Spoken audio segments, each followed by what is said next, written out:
Hi everyone, I'm Jonathan Jonas, the senior pastor here at First United Methodist Church, welcoming you to this September 16th, 2020 version of the Wednesday Word.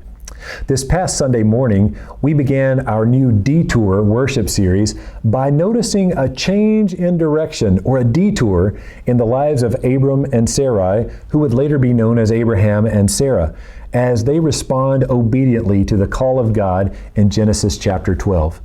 Listen, if you will, please, to the first two verses of that chapter. Now the Lord said to Abram, "Go from your country and your kindred and your father's house to the land that I will show you. I will make of you a great nation, and I will bless you, and I will make your name great, so that you will be a blessing."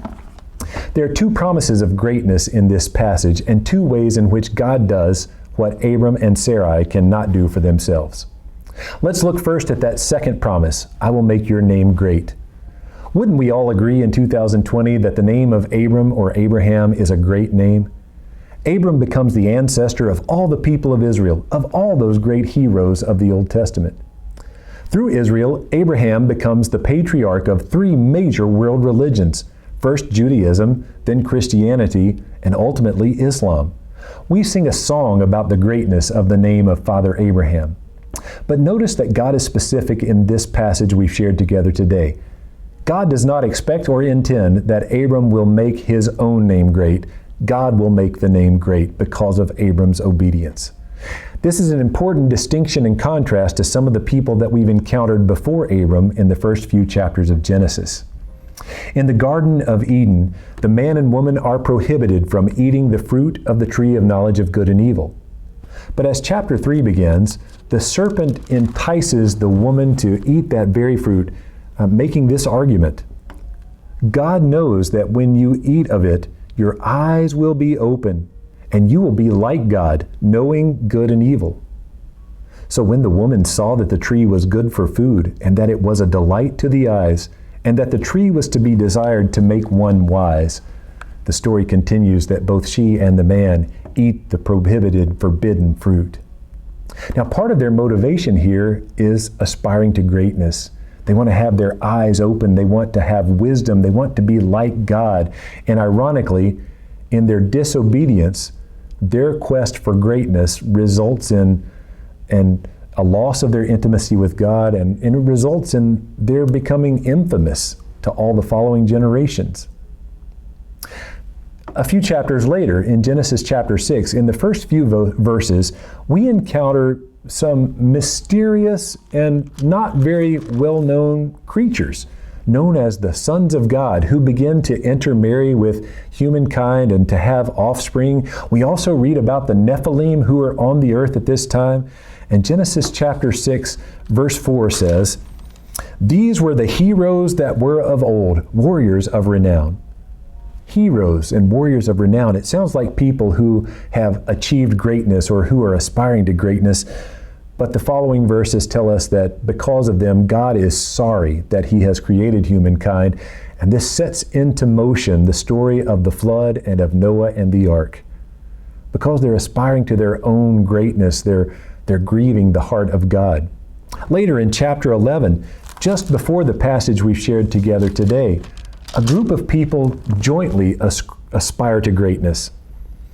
Chapter 11, verse 4 says, "They said to each other, 'Come, let us build ourselves a city and a tower with its top in the heavens, and let us make a name for ourselves. Otherwise we shall be scattered abroad on the face of the whole earth.'"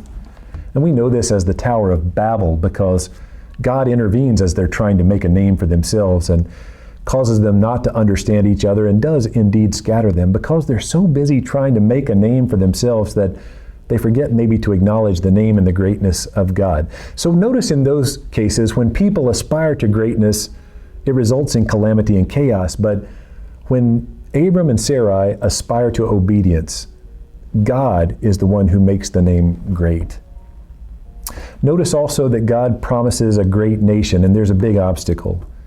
In Genesis chapter 11, verse 30, just before the verses we've read together at the beginning of verse 12, we read, "Sarai was barren, she had no child." Abram and Sarai again step out in faith and go to the land to to which God has directed them, but they must know painfully the obstacle that's in the way of this great nation.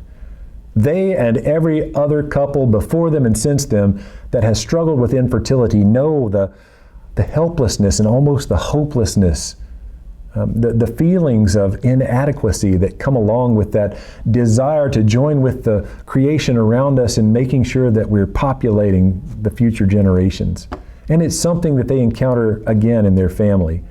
Their granddaughter-in-law, Rachel, is heartbroken because she and Jacob cannot have a child together. Their descendant, Hannah, as told in 1 Samuel, is heartbroken because she and her husband Elkanah cannot have a child. Later in the Gospel of Luke, we read that their descendant Elizabeth is heartbroken because she and her husband Zechariah cannot have a child.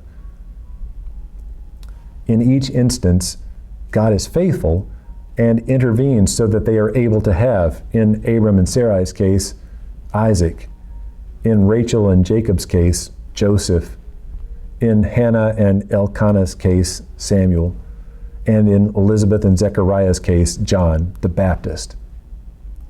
Now, I tread lightly here because I know that there are so many people who struggle with infertility, who have, as we have heard in our own family, prayed 1,000 nights for a baby. And I know that in every case, God does not intervene, but that's the point that I'd like to make here. Abram and Sarai are not able to make a family of their own. They're not able to make descendants of their own. They're not able to make a nation of their own. God has to intervene in granting the miraculous birth of Isaac. So again, the point is that God does what they cannot do. And maybe in both of these promises of greatness, there's a lesson to you and me. So often we strive for what we want to accomplish, for what we want to get done, for what we hope to leave as a legacy of our lives. In Abram and Sarai's case, they simply made a change of direction.